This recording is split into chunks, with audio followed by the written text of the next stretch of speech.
In the first lecture we have dealt with all the terms.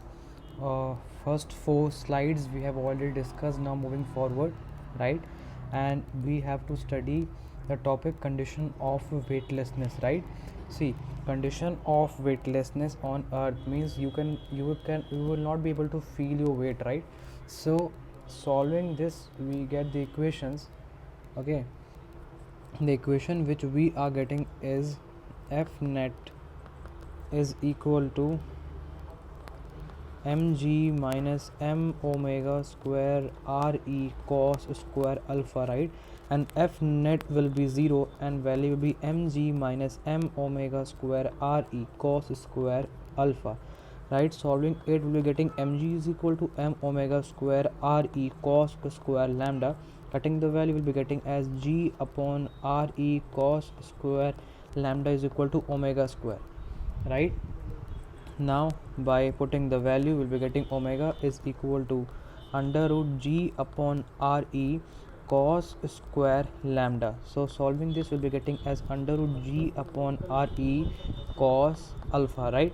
So by this we can say that omega is equal to 1 upon cos alpha 1 g upon re, or we can also write it as is equal to 2 pi upon t 1 upon cos alpha upon g upon re. So this is the equation that we get on the condition of weightlessness, and the value of omega which we are getting by solving this, right, is omega is equal to under root g upon re when cos alpha is equal to 1 is 0.00125 radian per second, or 125 into 10 to the power minus 3 radian per second. This is the condition of weightlessness on earth, right. Now some of the terms that you have to learn directly is value of acceleration due to gravity at pole minus value of acceleration due to gravity at equator is equal to 0.03 meter per second square. This is due to rotation, right. The difference occurs for all the difference takes place due to two basic conditions, due to rotation and due to the shape, right. Minus equator will be getting as 0.02 meter per second square due to shape, right. Now we'll be getting gp minus g equator average value as total difference as 0.05 total difference. This is the total difference value. This is the total difference. This is the total difference value. This is the total difference value. Now moving forward, we are going to deal, right, with the two basic conditions, that the velocity required to project a particle to a height h from surface of earth, and the maximum height attained by the body when it is projected with a velocity v from surface of the earth. These are the two topics that we are going to discuss, right. Let me see another topic which is left. So we are moving forward now. There is another formula, okay, I will be telling it later on. Moving forward, I am just telling about the velocity given to a body for moving upward, right. The velocity required to project a body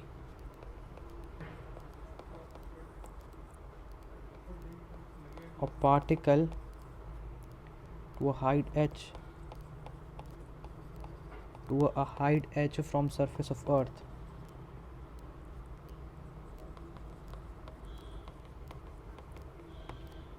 okay. See, the velocity required to project a particle to a height h from the surface of earth. Now let us draw earth. This is our beautiful earth.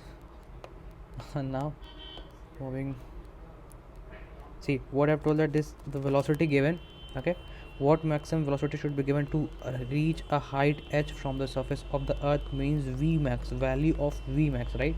So we can write as kinetic energy initial plus potential energy initial at surface is equal to kinetic energy final plus potential energy final at a height h, right? At a height h. Now by solving we're getting as half mv square minus g capital M upon small r, kinetic energy final will be 0 and the potential energy at a height h will be r plus h, right? Now by solving this we're getting mv square by 2 is equal to gmm upon r, okay, minus gm upon r plus h, okay. Now solving these will be getting as v square by 2 is equal to gm, okay, 1 minus r 1 r plus h. Solving this will be getting as gm, okay, r plus h minus r, okay. V square by 2 is equal to r plus h. We'll be getting the value as v square by 2 is equal to gm h upon r plus h. Now solving this we'll be getting as v square by 2 is equal to gm r plus h upon r, okay. It's not r, it's actually h. Let me see any mistake or no, it's okay. Now moving forward we can write it as L, it will be h, and we can replace gm by g square gr square, right? Cutting the value will be getting as v square by 2 is equal to v square by 2 is equal to gr, I am skipping one step and directly writing it as, better to move this small h on upper side only because we have to take the use of r not of h. Have to getting gh upon r plus h upon r.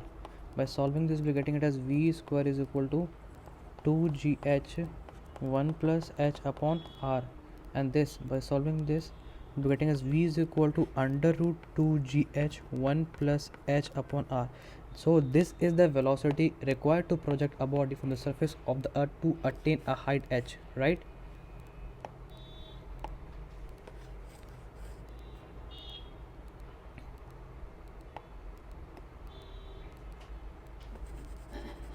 This is the velocity that is given to a particle to reach height h from the surface of the earth. This is the required velocity, and this is the derivation which I have given you. Actually this is the topic that this you can directly learn this velocity. Or now I'm moving forward and going to tell you about the to find the maximum height attained by the body, okay, when it is projected with velocity v from surface of the, you can directly use these formulas to attempt the questions more easily rather than solving it by work energy theorem or by work energy theorem or anything else. You can directly energy conservation formula, rather than using energy conservation formula you can directly use the formulas. Now moving forward I'm going to tell you about the maximum height attained by the body when it is projected from the surface of the earth with the velocity v. To find maximum height attained by body, to find maximum attained by the body when it is projected with the velocity v, when it is projected with the velocity v from the surface of the earth.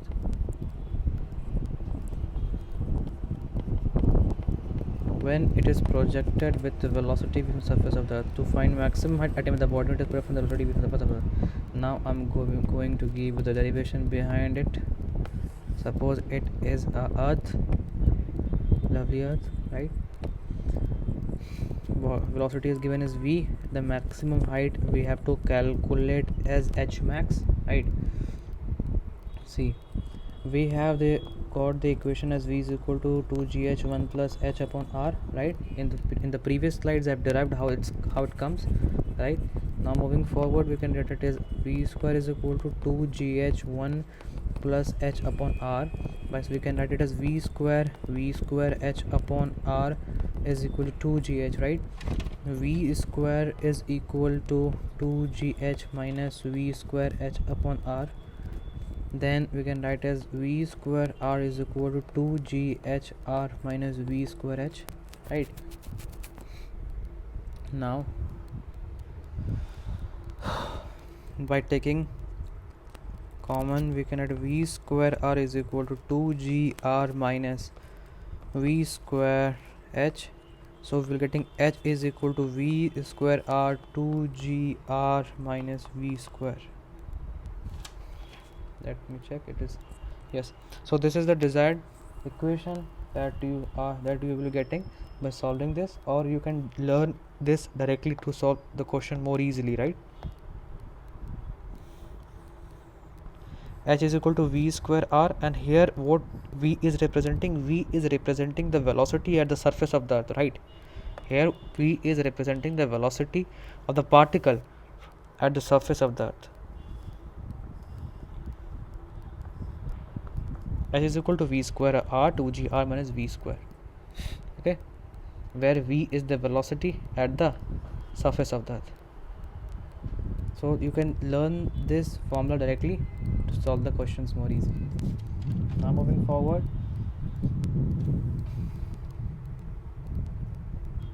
we have to deal with the orbital velocity. I have not told you about the orbital velocity, so I am giving a brief about information about the orbital velocity.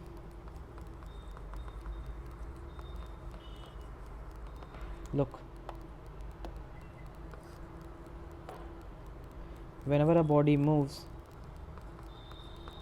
it has a centripetal force, right? Mv square upon r is equal to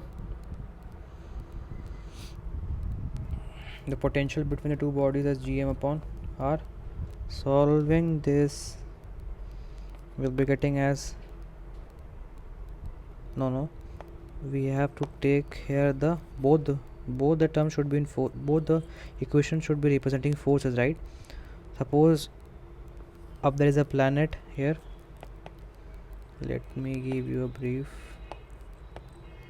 See, suppose this is a planet here, and this is the orbit in which any planet is revolving, okay? So whenever it is revolving, it is having a force towards it, right? And this force F is equal to mv square upon r, and the gravitational force acting between these two is G capital M small m upon r, right? Now solving both these equations, will be getting as v square, I don't know, I'm taking the same equation. F is equal to gm upon r square. It is force, not the gravitational potential energy, right? So by solving this, we're getting as v square is equal to gm upon r. So v orbital is equal to under root gm upon r. This is representing the orbital speed. This is representing the orbital speed. So we can calculate the relation between v escape velocity and v orbital velocity as v escape is equal to root 2 v naught,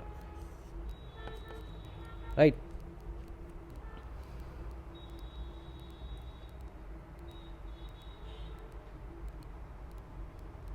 Now moving forward, see, these are some point that you have to learn directly. See, we know that the escape velocity at the surface of the earth is 11.2 km per second, right? And v escape at the moon surface is 2.31 km per second. This is at moon and this is at earth, okay? See, we have already learned that v escape is equal to root 2 gm upon r, right? We can replace it by g, we'll be getting it as 2gr, okay? Now we can replace it by the value of acceleration due to gravity at depth is 4 by 3 pi rho g r square. Then we're getting it as under root 8 by 3 pi rho g r square. These are the different ways in which we can represent the escape velocities, right? These are just the different ways to represent. I am giving you so that you would not be this will not be a new for you to attempt the questions, right? See, there is one important thing that you usually learn in thermodynamics. The reason behind the leaving of why there is no atmosphere on the moon, because there the vrms velocity is greater than v escape. If vrms velocity is greater than v escape velocity, then the gas will escape from planet. But in our case on earth, the v escape is more than vrms, and this is the reason that gases does not escape and atmosphere is present. So I will be writing this. Before this, I have to take a new page so as to make you more clear about this topic, right? See, it is an important or interesting topic that you have to learn. See, increasing the temperature will increase the vrms speed, right? Increasing the temperature means increasing the temperature of the planet here. And the basic condition, when vrms is greater than equal to v escape, then the gas will what? Then the gas will escape from the planet. Then the gas will escape from the planet. Then the gas will escape from the planet. This is the condition. When vrms velocity is greater than v escape, when vrms velocity is greater than v escape, then the gas will escape from the planet, right?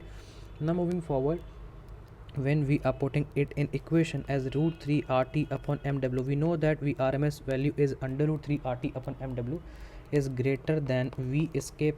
Then we can write it as 3 RT upon MW, okay, greater than v escape square, right? So we can write as temperature greater than equal to molecular weight v escape square upon 3R. Okay, now the temperature minimum, from this we can get the desired equation as temperature minimum to escape. Okay, temperature minimum to escape is molecular weight by 3R v escape, which is 11.2 into 10 to the power minus 3 into 2 to the power 2. This is the in case of the earth, right? This is in case of earth because the vrms speed is 11.2, whereas in case of v escape in case of moon is 2.31 kilometer per second. Okay, now this is just the equation which is satisfying this condition as vrms greater than v escape. Then we're getting as temperature escape minimum. The temperature escape minimum is equal to molecular weight upon 3R 11.2 into 10 to the power minus 3 whole square. Okay, so we can write simply as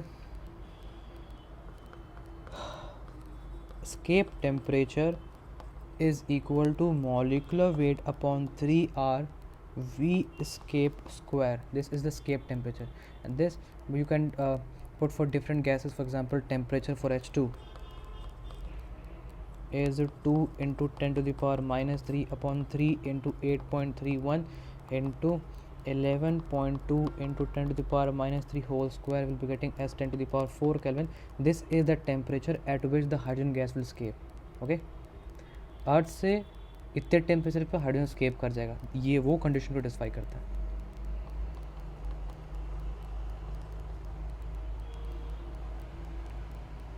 इतने temperature पर hydrogen escape कर जाएगा.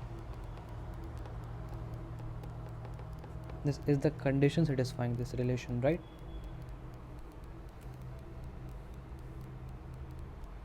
Now moving forward, and we'll be going to deal with the satellites, right? See, I've already written the important terms. See what a satellite means. A light body when revolving around a heavier planet due to a gravitational attraction, that we can call it as a satellite. Whenever a light body, जब भी एक light body revolve करती है heavier planet के about due to gravitational attraction, then we can call it a satellite. It may be a natural satellite and it can be an artificial satellite. See, it can be a natural satellite and it can be an artificial satellite. For example, in case of Earth, the natural satellite is Moon, right? But in case of an artificial satellite, it is of two types. One, it is polar satellite, and one, it is a geostationary satellite. Now, conditions of a satellite. Yes, one of the most important condition is that the center of both the planet should coincide, right? it should be on the same axis. The center of the satellite is should coincide with the center of the earth. This is the most important relation, otherwise the planet and satellite will not be able to perform its motion. The center of the satellite's orbit should coincide with the center of the earth. Plane of orbit of satellite should pass through the center of earth. Plane of orbit should pass the center of the earth. These are the two basic conditions of a satellite. Okay, the name of geostationary satellite is the telecommunication satellite. These are the two basic two basic things that you have to learn directly so as to deal with questions. Example, in the questions it not be giving that the time period of a geostationary satellite is 24 hours, or that the radius of the earth, the radius of the geostationary satellite is 6 times the radius of earth, means 6 into 6400. Okay, now we have to calculate the time period of a satellite, right? Now we have to calculate time period of the satellite. See, time period of a satellite is equal to speed upon speed is equal to distance upon time. No, I have written the wrong formula, sorry.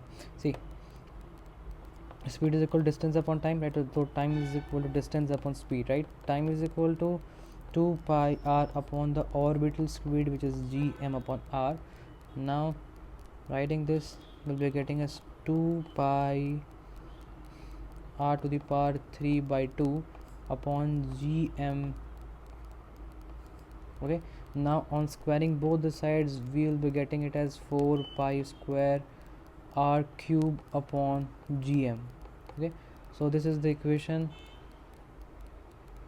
or this is the time period of a satellite, 4 pi square r cube, right? So we concluded that time square is directly proportional to r cube, means time is directly proportional to,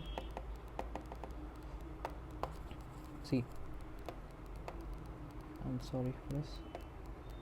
See, time square is directly proportional to r cube. Will be getting as time square directly proportional to r to the power 3 by 2. By this we can solve many questions directly. Okay, suppose they will be telling you that there are two planets with two different time period, and one of the distance of the planet is itna, then you have to calculate the distance of the other planet from. Okay, so you can use this formula. Suppose I want to tell you that t1 upon t2 is equal to r1 upon r2 to the power 3 by 2. This is what I was talking about. Okay, now we are moving forward. Let me write it more clearly or more beautiful, so as you should not be irritated by seeing my notes, right? I know my writing is not, but see, now we are talking about the energies. Okay, whenever a planet moves, whenever a planet is revolving, it will be having a kinetic energy, it will be having a potential energy, it will be having a total energy. These are the values that you have to learn directly. I would recommend you to learn it directly so as to make your calculations more fast, but you should know that how it comes. Suppose half mv square, right, kinetic energy, then we'll be writing it as gm upon r. It is the orbital speed. Solving the values will be getting as gm upon 2r. So this is the equation which I have written here, right? What I've told you that kinetic energy is equal to half mv orbital square mv by 2 gm upon r square. We'll be getting it as gm capital m2r. This is the kinetic energy, right? This is the desired kinetic energy that I have written earlier and solved. And this is the kinetic energy, or I have already taught you that what is potential energy. Potential is equal to minus g capital M upon small r, and total energy is equal to kinetic energy and potential energy. Solving both these two, we'll be getting as minus g m upon 2r. Okay, so we'll be getting a desired equation. Kinetic is equal to minus of total energy minus of potential energy by 2, and this is only applicable when force follows inverse square law. Okay,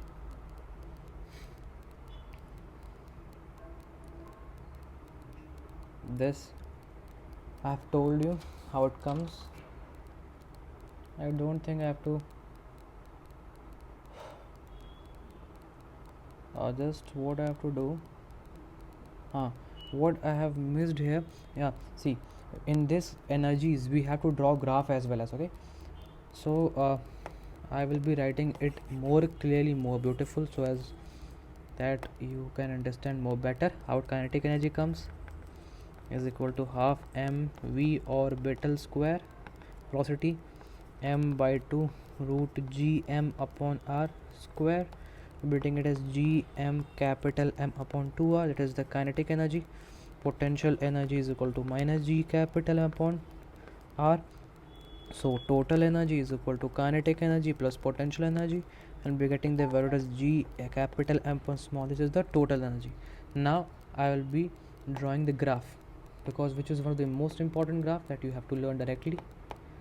Not directly, I will explain how it comes.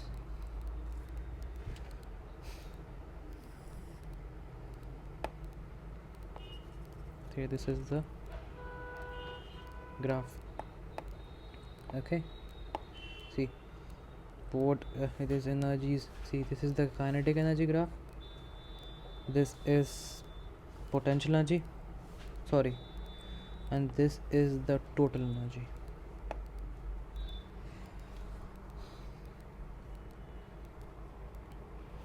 Let me check any topic is leaving behind, or no, it's fine. See, I've told you earlier that kinetic energy is a positive quantity. See, kinetic energy is, it is a positive quantity, and potential energy and total energy is a negative quantity, so it will come on the downside of the graph, and this will come, so this will be representing kinetic energy. See, potential is equal to minus gmm upon r, so potential energy value will be greater than the total energy value. Okay, potential energy value will be greater than total energy value. I don't know what happened, what I have done here.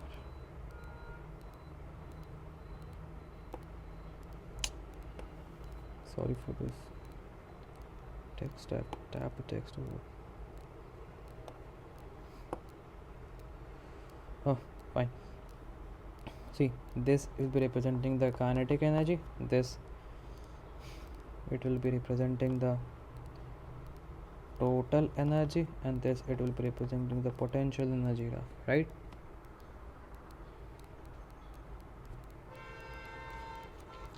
Now moving forward,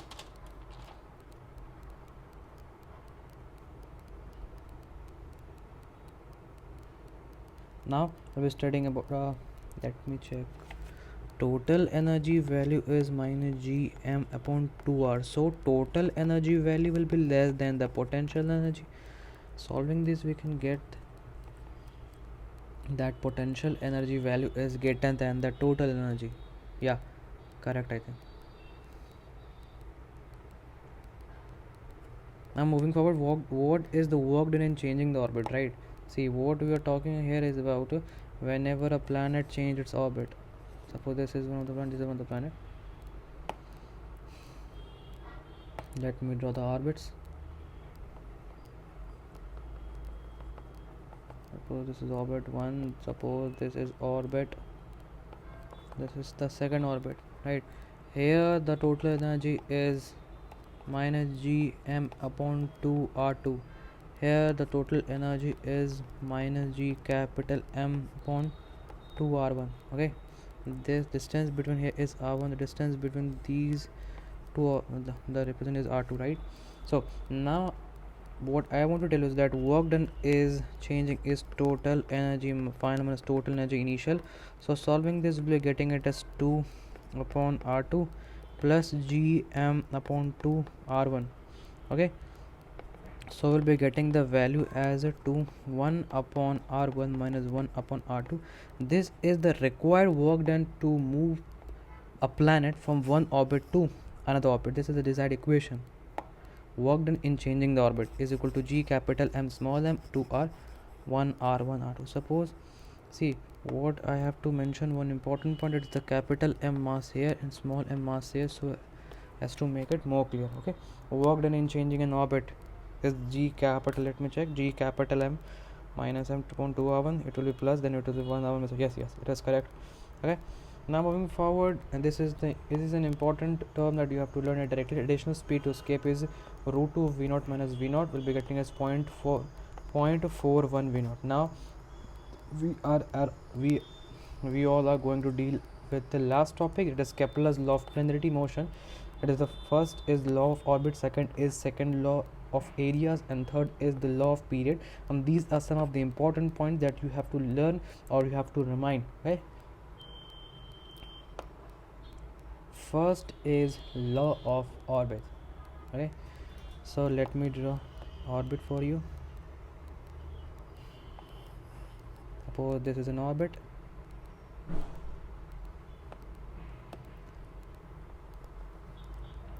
An elliptical orbit consists of two focus. Okay, and here it is the radius r1, and from here to here it is radius r2. Okay,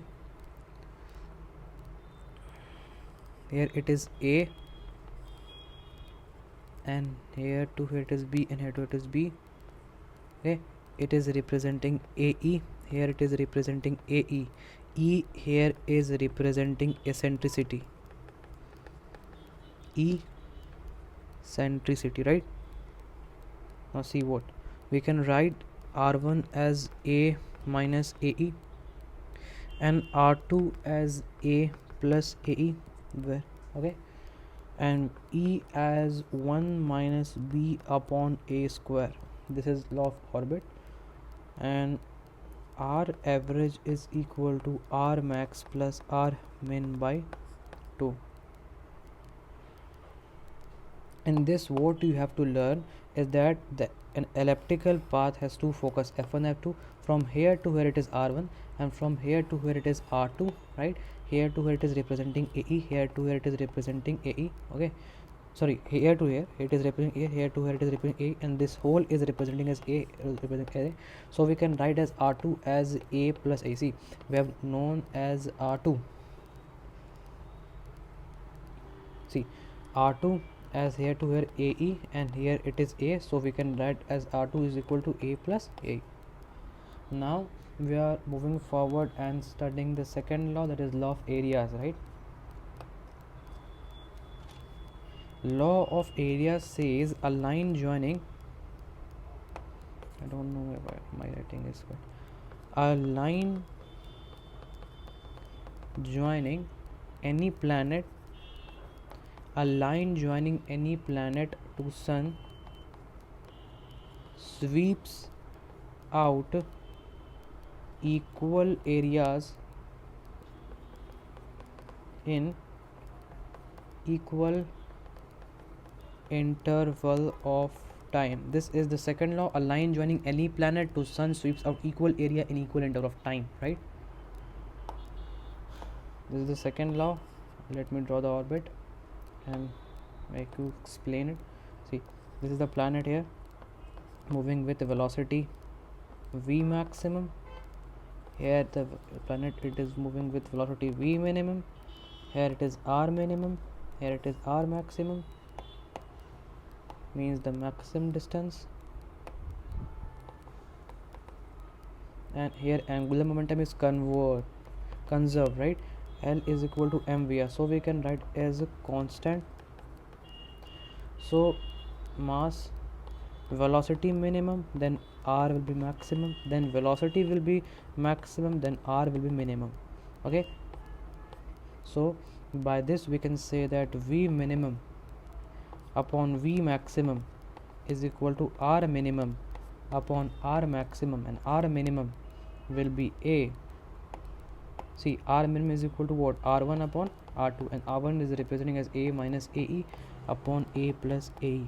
Okay, so we can also write as a1 minus e upon a1 plus e.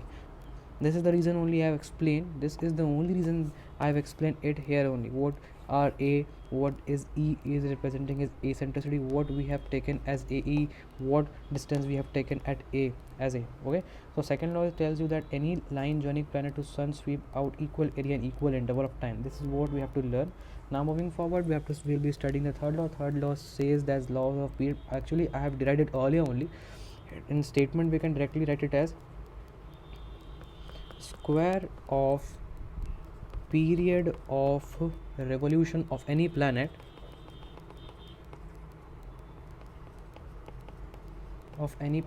around the sun is directly proportional